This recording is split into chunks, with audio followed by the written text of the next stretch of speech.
Enterprise Institute, a libertarian think tank in D.C., just released their annual report on the regulatory state of the U.S. government. They called it the 10,000 Commandments, which is hilarious because they're making a joke about how many regulations our government writes. What's not so funny is how much these regulations cost us, or how they illustrate just how terrifyingly, stupefyingly sprawling and inefficient our government is. The report likens regulations to a sort of hidden tax. Our government lays out budgets and policies for us to see what's being done and how much it costs, but it never factors in all of the regulations that are put in place that end up costing us a ton more. None of the costs that businesses or government agencies have to pay to comply with regulations are ever factored into budgets, hence them being hidden. The crazy thing is that even though these regulatory costs are hidden, they're enormous.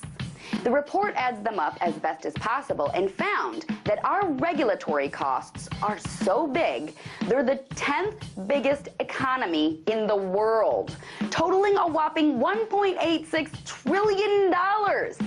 By comparison, Canada's entire GDP is $1.82 trillion. India's is $1.84 trillion. That's insane. That averages to a cost of about $15,000 for every single one of our households. These regulations probably end up costing so much because there are so many of them. Last year alone, regulators issued 3,659 rules. That's equal to nearly 2 federal rules being issued every business hour. There were 51 regulatory rules written for every law passed.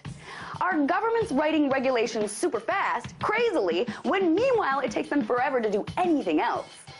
And that alone is a measure of how much power these regulators have.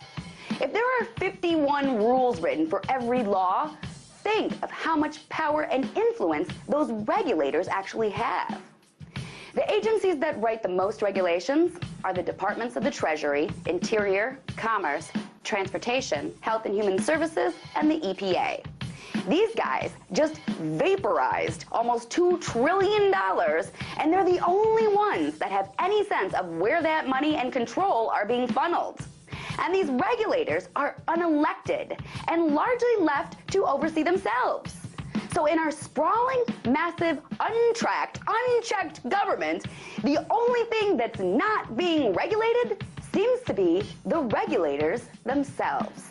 Tonight, let's talk about that by following me on Twitter @TheResident.